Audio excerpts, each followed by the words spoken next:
can No, I just I, okay, I I just had to find the right buttons on whatever system we're using no today. worries. Yeah. Um, Good morning. My name is Ben Barnes. I'm the Chief Financial Officer and Vice President for Administration for the system. And in that role, I coordinate the budget process, including, unfortunately for me this year, the process of requesting and advocating. Well, I have other folks who help with advocating, but certainly the requesting and of state resources from the legislature. That process is, takes place over a period of time. As you, I hope know, if not, we haven't done a very good job of keeping people up to date. But as I hope you know, we have asked for a lot of money this year. We asked for something called CSU 2030, which included a large capital program where we were going to get multiple years of funding to fix up our buildings and grounds and make improvements to infrastructure and IT and other things like that. And then we also asked for a significant increase in our operating support, largely because over the last 3 years, our costs have grown quite a bit.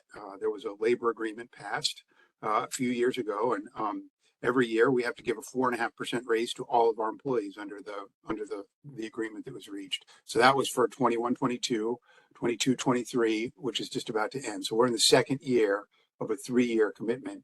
And each year that adds about $60 million onto our costs, 50 or $60 million. So, now this year we're up about 150, $170 million next, or this year that's coming up. And the legislature has not really kept pace with that in their budget proposal. And so we are right now, based on the committee budget, about $100 million short of what we need to operate as normal next year. And then in the second year of the biennium, we're about $200 million short of that level. And so we're making plans so that we can communicate to the legislature and the governor what the consequences of that are. So we're going to be having an event on Monday, a press conference where we release our sort of deficit mitigation plan, I guess we're calling it. We're then going to have a day of action on Thursday, and we're going to schedule more events over the next several weeks for students and faculty and others to come to the legislature. So the plan that we're going to release on Monday is really very awful in my view. In order to make up for the $100 million in shortfall and the 225 in the second year, we would have to do a bunch of things. We would have to raise tuition significantly more than we have recently. So our plan would be, obviously the universities have already set tuition for next year and it's too late to change, just as a practical concern. The colleges have not put in an increase for the next year. They made a little minor technical adjustment, but they haven't really, it's basically at zero. If under this plan that we put together, they would raise 5% for next fall, 5% for the following fall. The universities would raise 5% next year. Charter Oak would go up 5%. So, we could go higher than that, but I think that that's just awful. I mean, 5% is sort of the outside of what I think would be an inflationary increase. I look at the increases over time. I had cause to do that the other day as I was preparing for this press conference, and we've had some years where we grew 5%. Some periods in the last 20 years where 5% raises were routine. But I think we've gotten very expensive, or as expensive as we can be in the marketplace. I would love it if if any of you down the road have thoughts about how we're priced and whether we're too expensive or we could afford to raise rates. I look at the prices that we charge relative to other institutions, the net price of admission to the universities compared to other options for students. And I think we're cheaper in most cases, and we should be, and I want to stay that way. But we propose 5%. In addition, we would have to make a whole series of other changes, some of which are, all well and good, enrollment initiatives and the like. But most of the other changes we would have to make would come in the form of laying off full-time faculty and staff and part-timers and adjunct faculty. Our plan, in order to cut the budget deficit that was presented by the Appropriations Committee, would ultimately, over 2 years, result in 650 full-time people losing their jobs and 2,900 part-timers not being hired on an annual basis.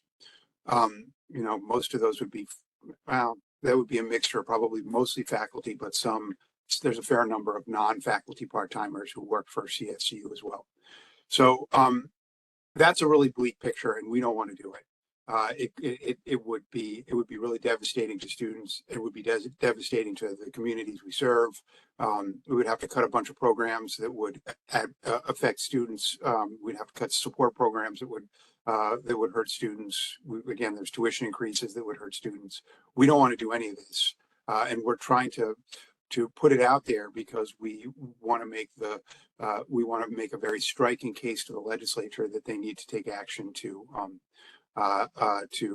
rectify this before the legislative session is done in about 6 weeks. So I'm going to talk a little bit about how the legislative process works now. Some of you may know all this, so forgive me if I'm covering ground you already know, but I know that when you're inside the Capitol, you forget that most people outside the Capitol don't really care about what happens inside the Capitol most of the time. So I'll do a quick primer. The governor introduced a budget in February. They have a committee process where ultimately they have subcommittees and everything else.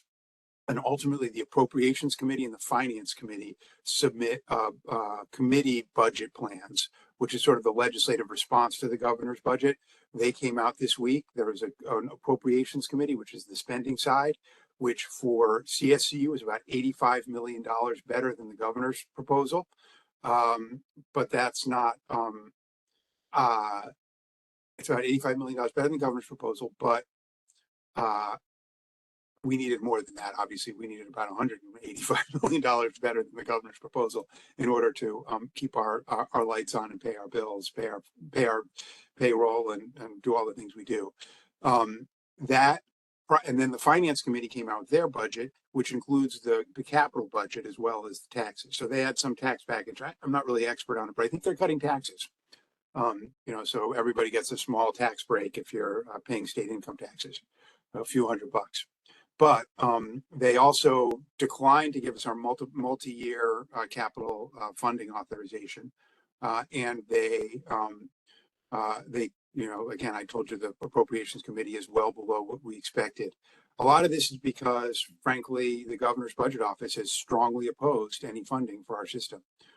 He is of the belief that we should just be smaller, and that the enrollment declines during the pandemic were a sign that we should be smaller. I think he would love for me or President Chang or Joanne Ryan, the board chair, to come out and say we should close one campus or another.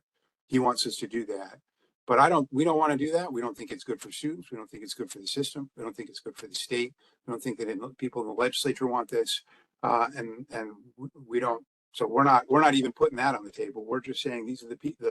Because campuses don't really cost that much money to run, to be honest. It's the people who serve you in faculty and staff roles that drive the costs of CSCU.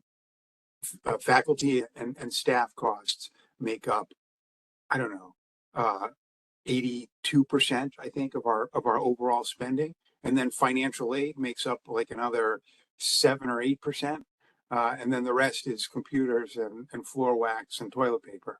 So it's really not, we're people business, and that's what we're really fighting to defend. Although we would like some more money to fix up the buildings too.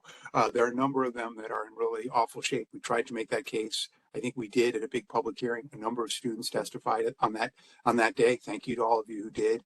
That may yet yield results, because the committee budgets now are sitting out there, and now they have to negotiate a budget that they will ultimately pass.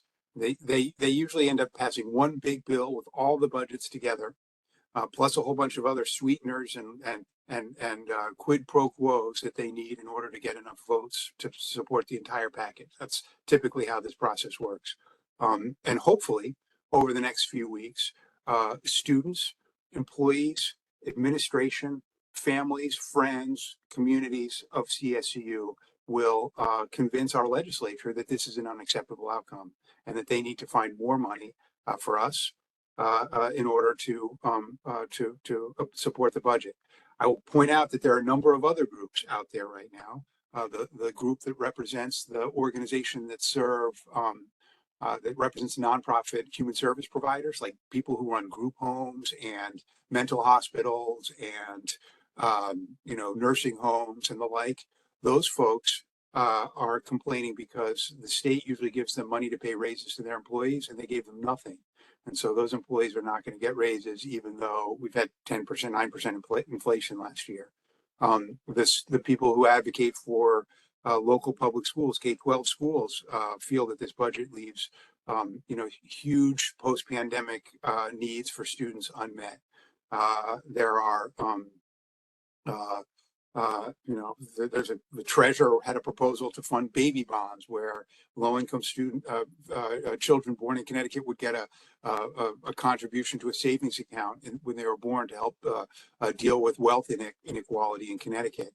And that proposal was not funded. So there are a number of significant things that the budget did not include that are going to, I think, result in some very, very upset people over the next few weeks. And there are ways, there's plenty of money in the state budget this year. There is a surplus this year of $3 billion. That's 3,000 million. That is a lot of money.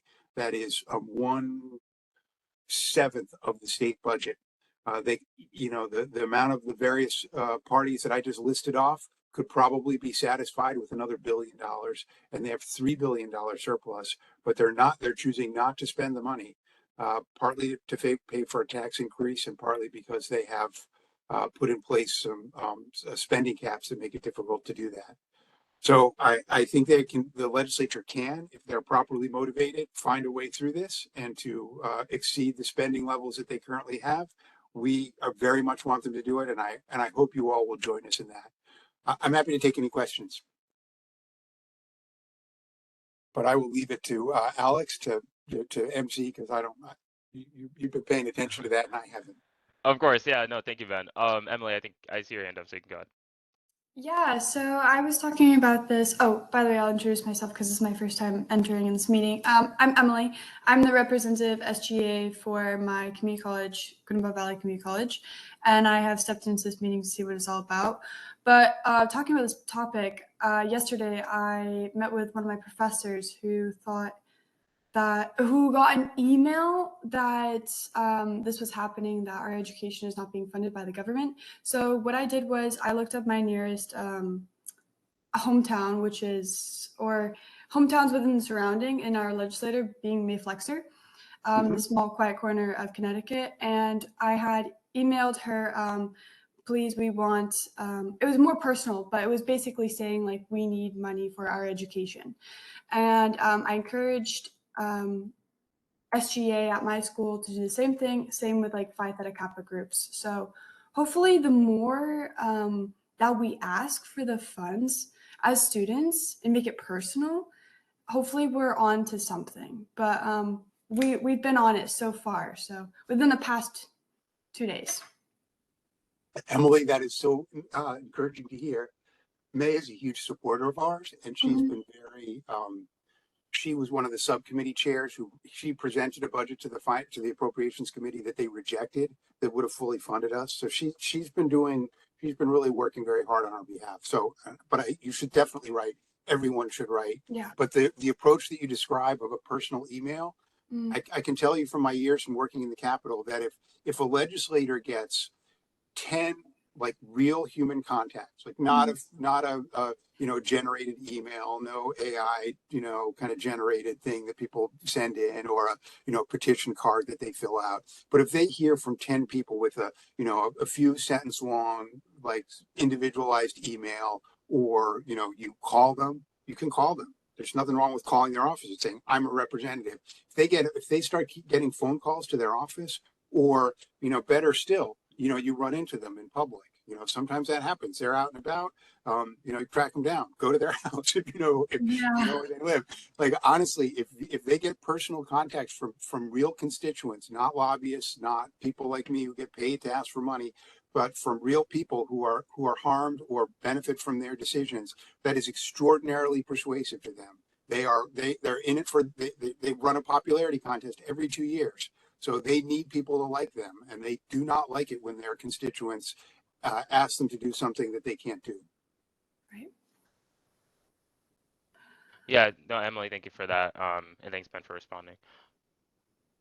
I don't think I see any other hands up. Ben, I did have a quick question. And you might have answered this already. So, with the surplus, and since it's such a large amount, what is kind of, or I don't know if you've heard, what is kind of the explanation as to why, again, they're not touching the surplus, or in terms of like putting it towards higher education again?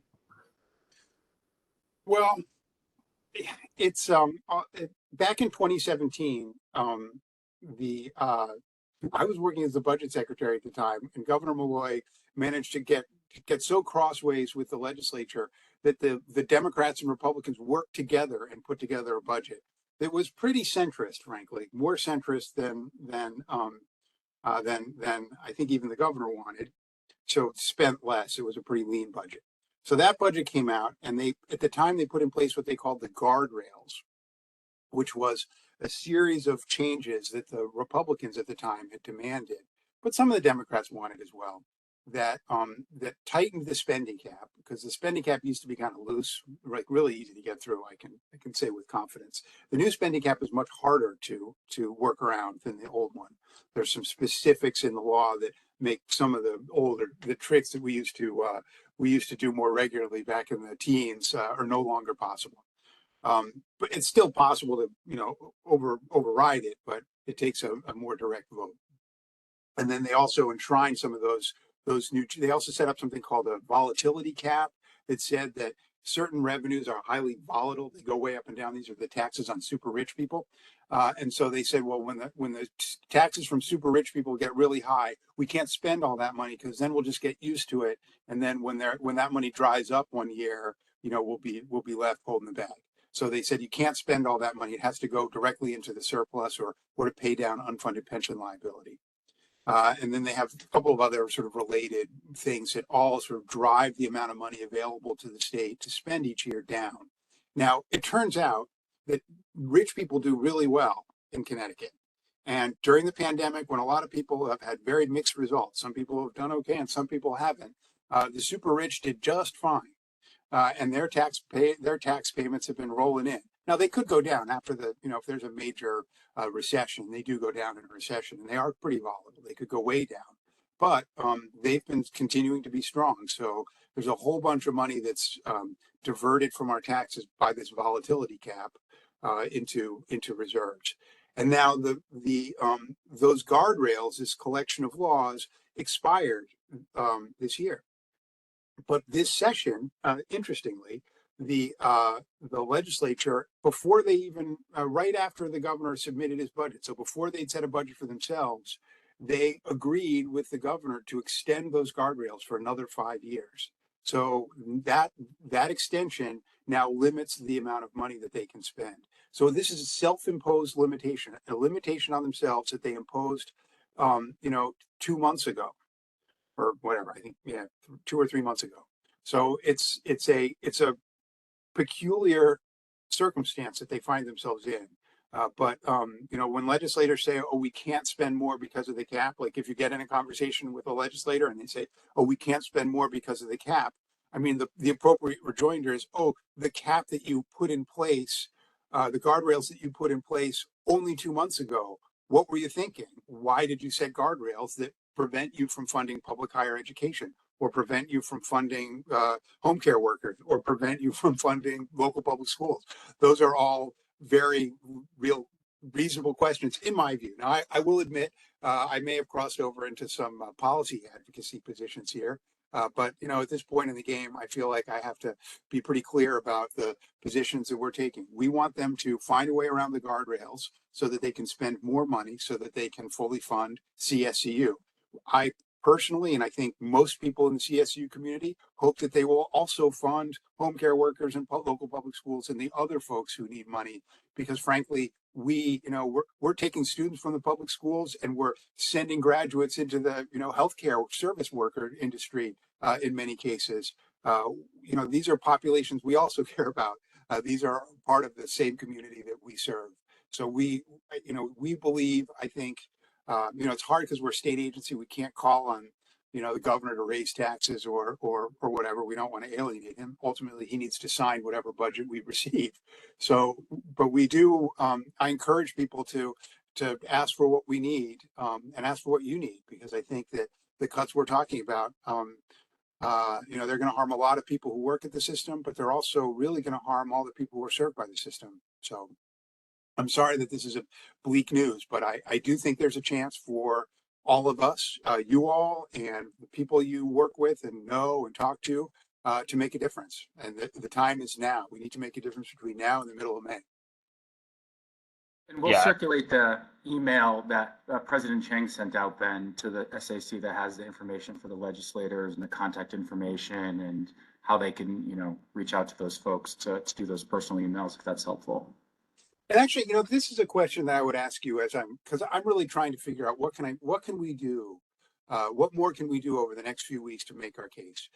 How can we most effectively, in a short time period, communicate about an issue like this with students over the next few weeks? So during finals, like right at the end of the school year, when everybody's completely overwhelmed with the events in their life and the beautiful spring weather is calling. How can we get students to make a call, do those things? Should we be sending texts out? Should we be emailing? Should we be, you know, getting the campus-based staff to, you know, go and grab you in the hall? Like, what's the best way for us to try and reach students and activate them in a short period of time? I would love advice from any of you if you have it. I would send out an email on the big issue that it is and how it could raise our tuition. So tuition is already up as it is, even for community college. Not everyone goes to community college for free. I know. So just the They didn't fund that either, by the way. We asked for that. They didn't fund it. unfortunate. Just the rise of the tuition and the fear that it would hit for students, it would be like, no, because most of the people that go to community college are doing internships, are working, they have a child, they have other life, you know, studying, we make it for studying, we make it for our future career. And if financial needs were to come and we'd be like burdened by that, that would hurt.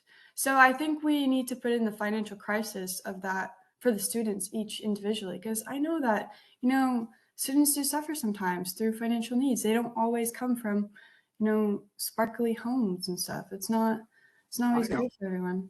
But I think making it personal, like raising the taxes, or I mean, raising the tuition, definitely that would hit a lot of students. I know on my end it would. I don't know about other areas, but maybe by contacting it through email, writing a little story or something.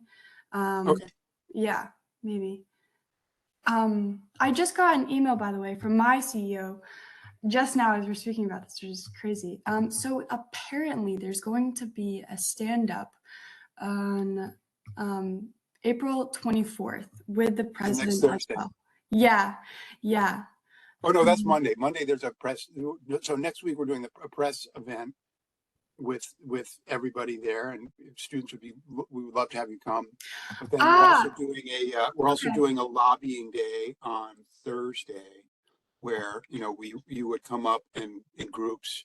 We would sort of position you in the Capitol and tell your story to individual legislators. Grab them when So they're coming out of the chamber. okay, so I just got this email from the CEO, and I will forward this to my colleagues and or my friends that go to the same community college because we would love to go. And yeah, we'll be there for sure. So you'll see me there. I look forward to it, Emily.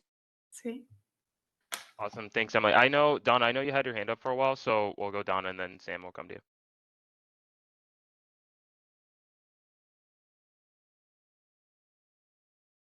And I'll also ask the question in chat after Donna's done.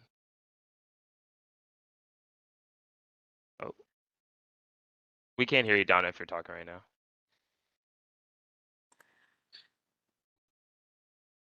Oh, that's okay. I I would can, well, assume.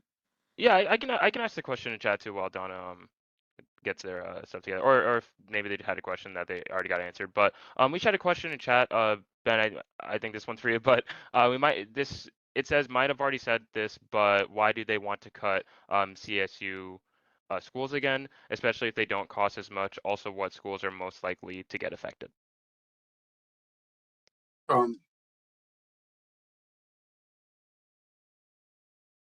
I don't know why they're doing this. It doesn't make any sense to me. I mean, honestly, some of the leadership in the legislature have been longtime stalwart friends of CSCU. Um, I have no answer as to why they would choose to go along with this. I'm hopeful that this is about some sort of planned political approach, some way for them to garner support to to circumvent the governor. The governor, frankly, has he's enormously popular right now, and he wants to deliver a tax cut that will prompt further economic growth. That seems to be his main agenda point right now. Um, so I don't know. I mean, there are obviously people have different views about what we ought to spend our money on. You know, priorities for public spending of public money is a place where people often disagree, and I disagree with their view. The schools that are most likely to get affected, this is a question that we've been preparing for. Are they going to, are you going to close a campus? And the answer that I think, we've thought through like how to answer that question, because there's two parts. One is the level of the cuts that they've put on the table are so serious that we might be forced to consider that. The accreditors might raise concerns about some of the campuses. We may not. When we get into the real details of implementing, 100 or $200 million cut in that second year, we may decide that we need to do something like that. I hope not, and we are committed to working not to do that. We believe that like I think about, going to school in Quinnebog Valley, like saying, well, sorry, we're closed. You got to go to Manchester. Like that's not really very helpful to people. And Quinnebog Valley is the smallest one, or one of the two smallest campuses. Like I don't. I mean, I think it's cavalier and hurtful to just suggest, oh, we should close a campus. I mean, there are some that have more financial troubles than others. There's some that are larger and some that are smaller. But the range of campuses that we have and the types of programs that they offer, that's our strength. We think that we should be building on that strength and moving forward. My preference would be, if we have to implement cuts, that we do this in a way that tries to minimize the harm to students and leaves the campuses open. I expect you would see a lot more like more specialized programs moving to online delivery, where they were shared between campuses possibly, or we would have to find new ways to really serve those needs everywhere if we had to lay people off and reduce our faculty and staff. But that's what we would try to do. At least that would be our starting position. We don't want to, closing campuses. I think everybody will be hurt if they do this, and we would try to spread the pain if we had to. Yeah, thank you, So Ben. Oh, sorry. Go ahead. I have to go. I have a 10:30 call that got scheduled. So I'll take another question, but then I have to go in a couple of minutes. I'm sorry, Alex. I wish I had more time. No, it's no worries. Sam, I'll let Sam have the last word, and then we'll be all set. Yeah, I think, at least for my school, the least effective way to get in touch with students would be to send out emails. As president of the SGA, I've found that students rarely, if ever, for the majority of students, check their emails. So maybe the best thing would be texting, or if it's at all possible, maybe showing up on campus, and almost like handing out flyers, or getting in touch with the student governments of each school and kind of having them maybe do some advocating, as it were. Yeah, I mean, I mean, emails are easy and cheap. We'll do those definitely for those who read their email. Thank you to those of you who do. But I think you're right. I think we're going to probably work with each campus to activate their SGA. I think it's a great suggestion. Listen, I apologize that I have to go, but a pleasure talking to you, and I look forward to being with you again soon. I hope I see some of you at the Capitol over the next few weeks. But thank you for your attention. Yeah, thank you so much, Ben. Bye-bye. Thank you. Alex, I was able to do roll call while Ben was going, so I think we're Sure. okay with that. If we want to jump into Patrick's presentation, I know we want to be mindful of time. Yeah, absolutely. Yeah, I was gonna say, Patrick, if you want to, same as Ben, if you want to introduce yourself, and then you have the floor. Thank you, Alexander, and thanks for everybody in this committee for your time today. My name is Patrick Carr. I am the program manager for Library Consortium Operations. I work in the CSU system office, and I'm joined here by a few colleagues who work in the CSU libraries. Carl Antonucci, who leads the library at Central, Debbie Herman, who leads Manchester Community College Library, and Eileen Rhodes, who is the interim library director for Connecticut State Community College. And I'm going to share my screen. We have a short presentation, and I'm just going to hand the floor over to Debbie Herman.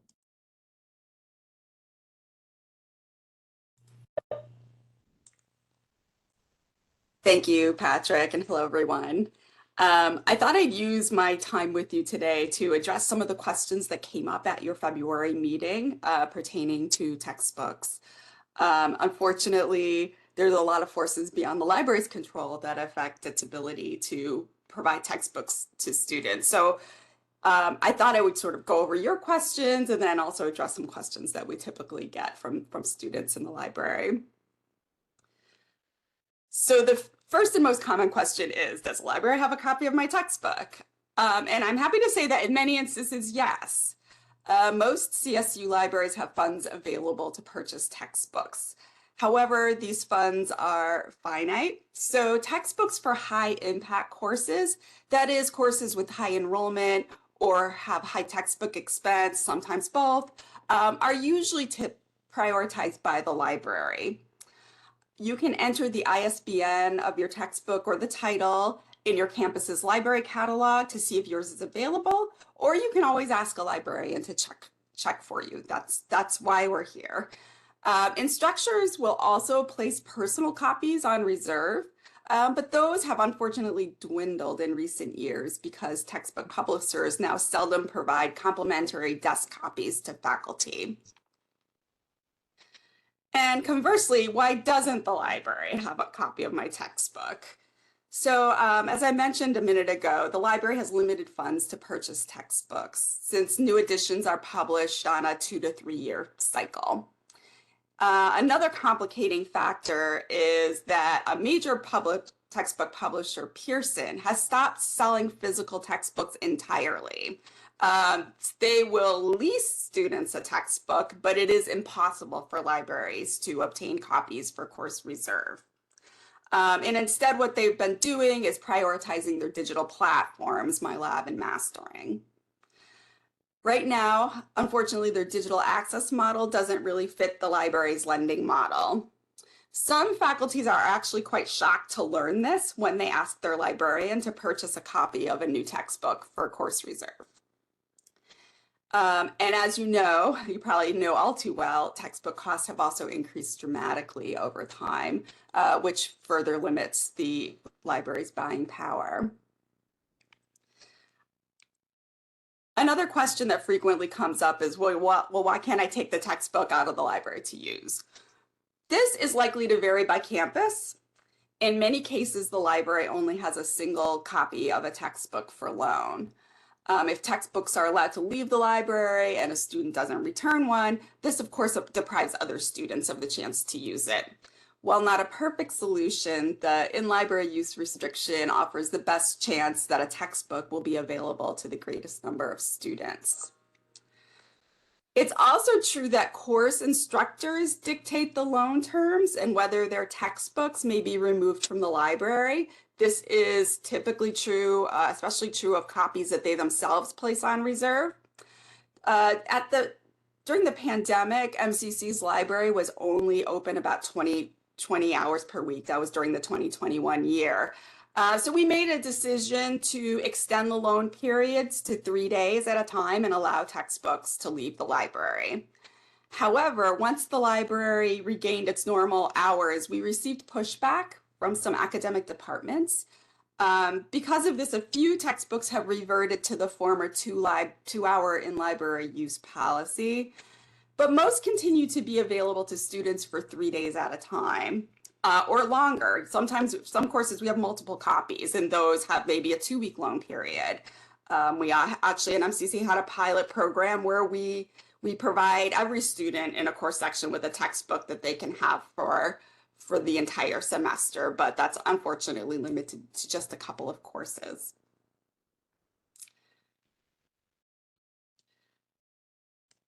So moving on to the topic of e-textbooks. Does the library provide e-textbooks to students? And I will say that the answer to that is yes and no.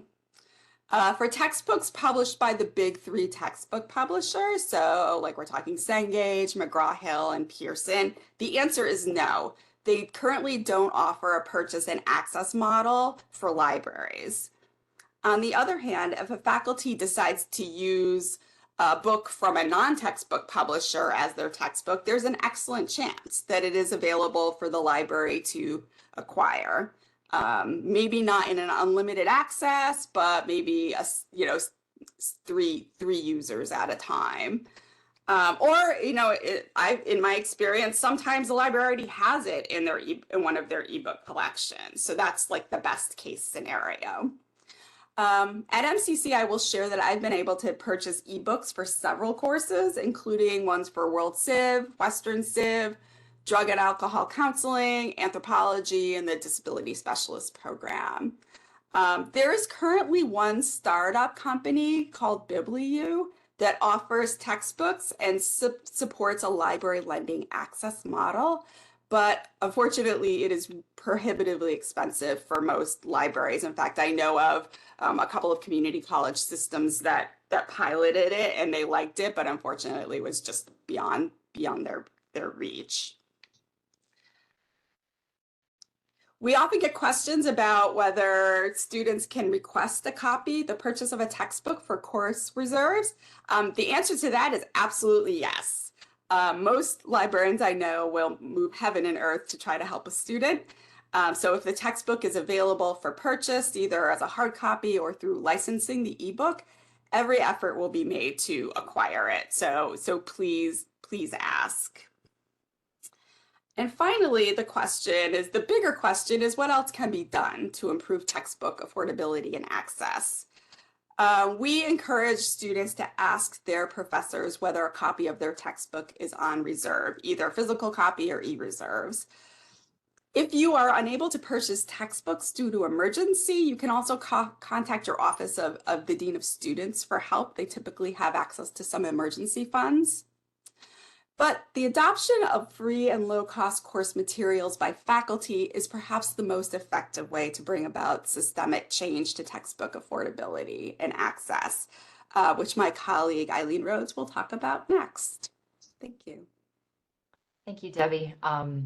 So I'm the interim library director of CT State. Thank you so much for having us this morning. So one of the ways in which library directors, librarians, and library staff have tried to support students with the issue of costs and access to textbooks is by supporting and advocating for OER. I hope some of you have heard of this, Open Educational Resources. And OER are any type of resource. It could be anything from a full course, a textbook, assignments, syllabi, test banks, videos, that are openly licensed so that the materials can be shared widely and generally have no cost associated with them. So when discussing OER, many reference the 5 R's, so retain, reuse, revise, remix, and redistribute. So this allows for a lot more flexibility in the use of these resources in the way traditional textbooks do not have. So I just wanted to mention that prior to my role at CT State, I was the library director at Capitol, and I had a lot of students that would come into the library and they would need their textbooks. And I would often allocate a portion of my budget to purchase textbooks. And I just felt like it kept going up every year. The costs, I should say, not my budget. And so, this was always a challenge for us to try to maximize the budget that we had with the rising cost of textbooks. So In terms of OER, obviously the benefit to you all is that there is no cost and you get immediate access. So you don't need to wait for your federal financial aid to come through to purchase. The materials are just ready on the first day of your class, or even some cases ahead of time, ahead of the first day. And in terms of the benefits to faculty, faculty can mix, multiple OERs into one. They can customize for the subject matter. They can include more perspectives that can positively impact inclusivity. And the other piece I wanted to mention to you today is NOLO. So I hope some of you have heard of this too. NOLO is basically a course marking that stands for no cost to low cost. And we've adopted this course marking at the community colleges so that students can see the textbook cost will be $40 or less. So this is called a course designator. It has been adopted by the community colleges, but unfortunately not the state universities at this point. I do want to mention that the label allows for all of you to have transparency into the cost of your textbooks. And we are hoping that all of CSU could adopt this so that you all could benefit. The last item I put on the slide is a link to an OER student advocacy toolkit.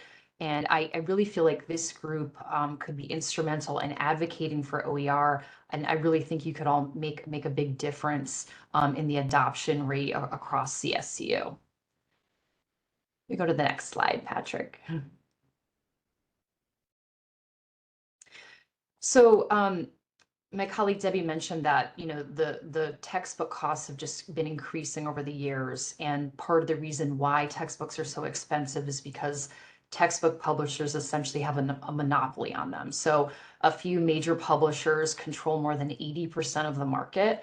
And, with regular competition in the market, prices can be driven down based on consumer behavior. But in the case of textbooks, you often do not have a choice in the title that you need for your course because the faculty member indicates what you need to purchase. So a pretty shocking fact that textbook costs have risen more than 1,000% since the 1970s. They just keep going up. But lately, publishers have been advertising a new model that they've been rolling out, which is automatic textbook billing. It's also known as inclusive access. It's also known as first day or equitable access. There are many different ways that publishers kind of advertise this program. But essentially, these programs automatically opt students into digital course materials, and then those get charged to your tuition and fee bill. So I just wanted to educate you all a little bit on this particular program because sometimes to administrators it looks very beneficial and it looks like it could be, a great solution. But I do want to mention a couple of realities of the program. The discounts can be small and prices can still be really unaffordable to some students. It is more difficult for students to shop around for cost-saving alternatives, used materials, alternative materials. Opting out isn't always an option when students lose access to essential materials. Most contracts allow prices to rise, and obviously we know that the industry has a history of the prices going up and up and up.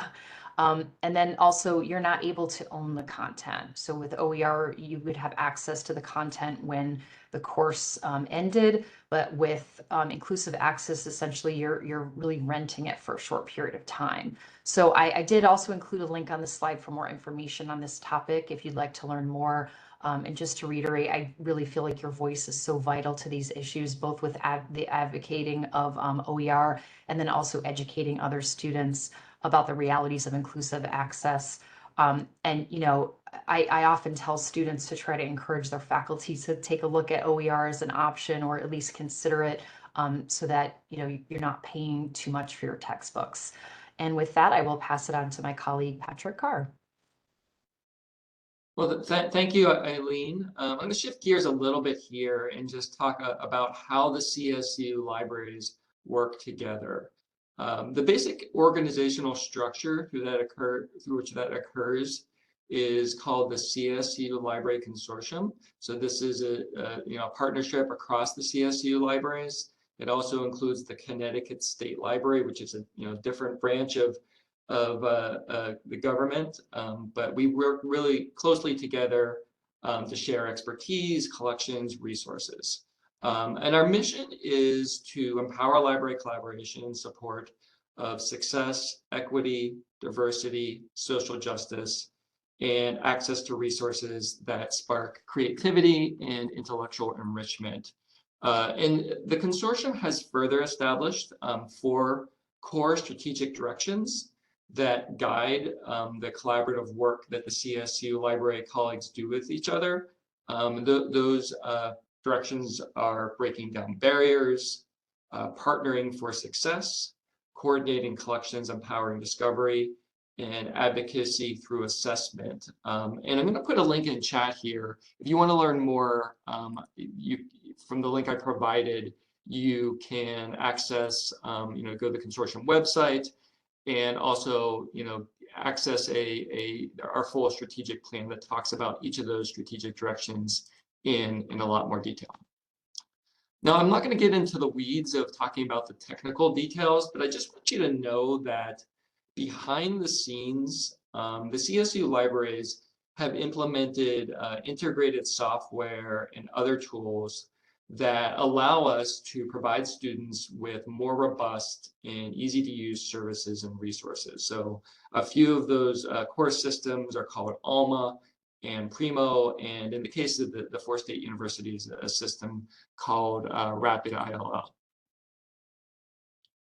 So, for example, because of those integrated backend systems, you can go to the catalog or the search interface of your college or university's library, and then you can select a drop-down menu that will allow you to scope your search to include the collections of all of the other CSU libraries. So you can do a search, you find something you want, you open up the record, and there's a request button that you can click, and then you can have that item sent to you at your library for pickup.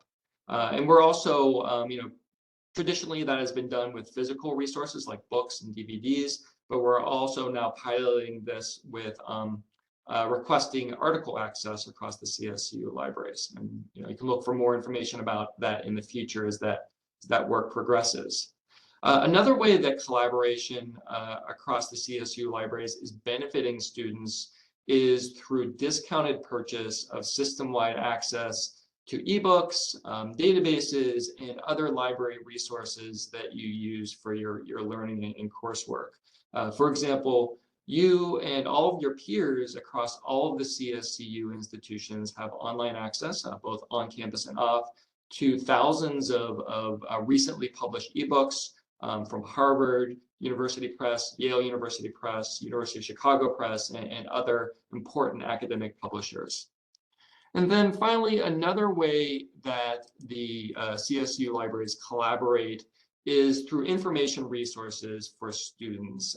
So one particular example that I wanted to highlight is that the CSU libraries have collaborated to develop an anti-racism resources guide that explores the causes and impacts of racism and how to be an anti-racist. So this derived from a project where a number of CSU library folks worked together to adopt this guide from Fitchburg State University. And I'll also put the link to that guide in chat in a moment. I think it's a really great recently developed resource to sort of educate and engage the CSU community about anti-racism. And so with that having been said, I'm going to turn the floor over to Carl Antonucci. Okay, thank you. My name is Carl Antonucci. I'm the library director at Central Connecticut State University, and thanks so much for giving us the time. And I'm going to kind of echo what Ben Barnes was talking about with the money. Libraries, we have funding problems as well in the system. Well, it'll be worse if what Ben was talking about happens, but through the past few years, it has been tough. And just so you realize, it's millions of dollars that we all spend, both the community colleges all together and each of the CSUs for these databases and resources that are behind paywalls. So what I'd like to do is tell you, how to advocate. And I put up on the slide, it's National Library Week coming up, and our national organization, the American Library Association, is advocating for libraries. And what the slogan is this year is there's more to the story. So if you and your student groups can, advocate for libraries, help us out to tell our story, tell your story, how you use the library, how you used our resources that you probably all use many times, it can help. So I just wanted to give you some advocacy tips, especially geared toward library advocacy, that you could help us as well. Join an already established group that advocates for your campus library. Many times these groups are in need of student representatives. For example, we have a faculty Senate Library Committee. We have 2 seats on that committee for a graduate student and an undergraduate, and many times those seats are not occupied. We need your voice to help us, to spread the message. Start a group on your campus that advocates for increased funding for the campus library. Like we were talking about before, letters to your representatives are well, but you could also, write letters and talk to your administration to say, finance the library, fund our library more. Advocate for more funding for libraries to purchase textbooks, print resources, and electronic resources. We have a textbook fund here at Central. We have a great group, the Friends of the Library, and we always advocate to them to add to that. But we can't afford it, as Debbie outlined very well. We can't afford to keep up with the cost, both electronic and for hard copy that we can buy. Advocate, as Eileen was saying, for faculty use of more open educational resources.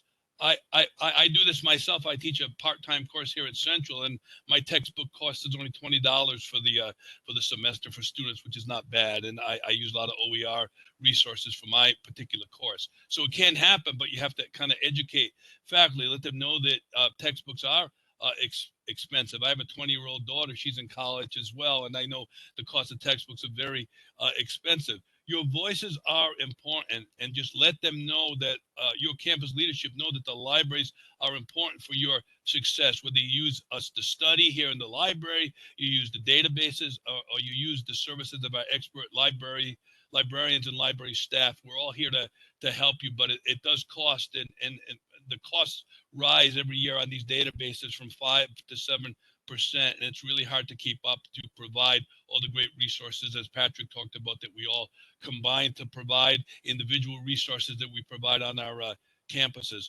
Also, write an editorial to your campus newspaper in support of the library.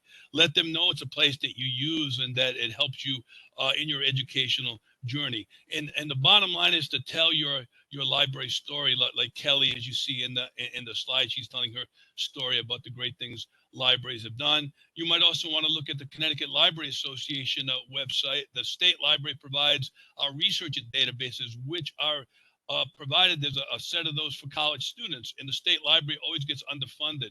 So we're always in need, the Connecticut Library Association, of student voices. So if you ever wanted to get involved, just go to the Connecticut Library Association website, and we could use the help to advocate for our particular research databases. So can you just turn to the next slide, Patrick?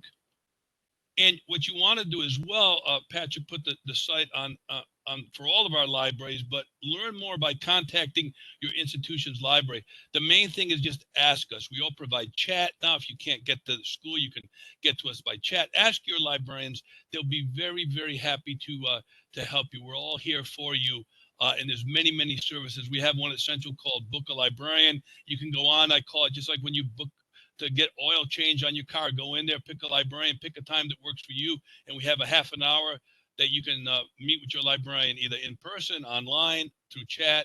We're here to help you. We want you to know that all the great libraries that we have in our system, we're here to help and to ask questions. If you can't locate that textbook, we'll be happy to find it for you.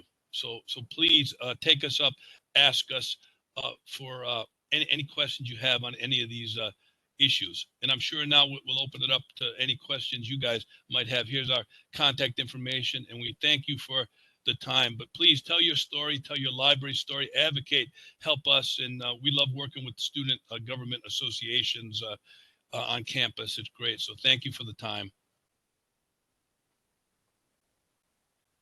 Yeah, thank you so much, Carl, and Patrick, as well as Eileen, Debbie. Thank you all so much.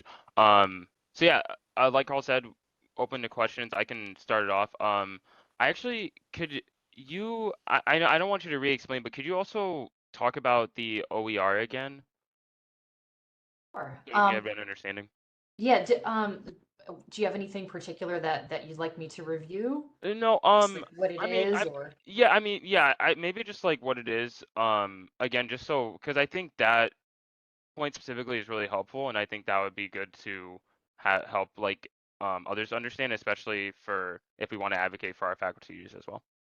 Sure. So, open educational resources are licensed in such a way that they have a lot more freedom of use. So, with traditional textbooks, students and faculty purchase, the textbook or get the desk copy and then, utilize it as is. With OER, there's a lot more flexibility built into the resource. And so, in most cases, there's no cost involved as well. And I think that this OER movement came about because people were really getting fed up with the exorbitant costs of textbooks and how they just keep increasing year over year. And so this was sort of the answer to, that ridiculous amount of price increase. So essentially, faculty can decide to, look at different OER, and where the library fits in is librarians can help faculty in finding OER. So that's part of our role as librarians, is to link, resources and our patrons together. So if faculty would like to make that shift to OER,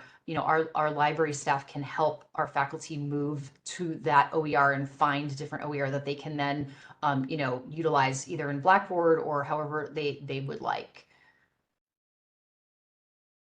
Awesome, thank you so much.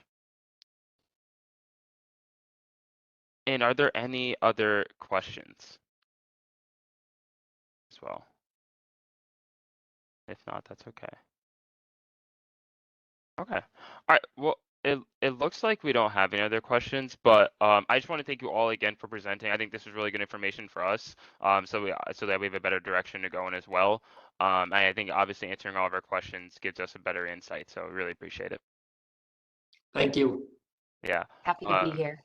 Yeah, of course. Thank you. Yeah, I was gonna say we're gonna continue through the agenda, but don't feel pressured to stay. I know you're all busy and have a lot of things going on, so thank you again. Thank you. Yeah.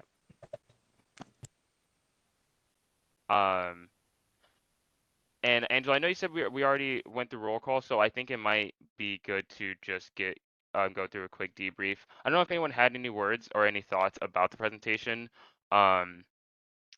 anything like that.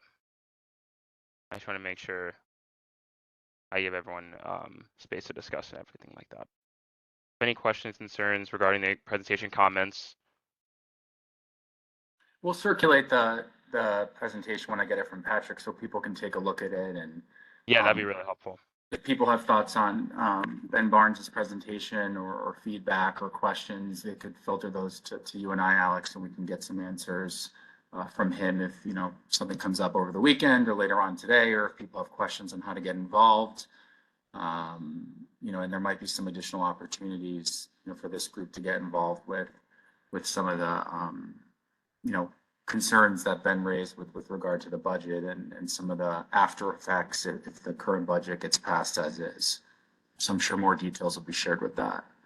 Yeah, absolutely. And I think if anyone also, I mean, I'm going to try to communicate this to Ben as well, but I think if anyone also was wondering about ideas to, voice what's going on with the budget, I think highlighting the possible closing of campuses and just how this current budget would affect students directly, I think that would be really good route to go. So I'm going to try to communicate that to Ben and see his thoughts on that as well. Because I obviously didn't get to say it during our discussion. But I also do want to be cognizant of time, so I want to make sure everyone has been able to voice any concerns, comments, questions too before we close out as well. I think we're closing. I don't think I'm missing anything. No, I think we're okay. We might end up scheduling a May meeting, but if Yeah. we do, we'll send out notice for that and everybody will be notified. Other than that, we should be good to go. All right, awesome. Okay. Well, I do just need a motion to adjourn if I got everyone's concerns. I move to adjourn. All right, awesome. I just need a second. Second that. Second it. Okay, perfect. Well, thank you all so much. If you have any questions, concerns, feel free to shoot me an email, shoot Angela an email, and we'll all keep in touch. Have a great weekend, everybody. Yep, thanks, Angela. Have a good weekend. Thank you. Good Take care. weekend. Thank you. Bye-bye.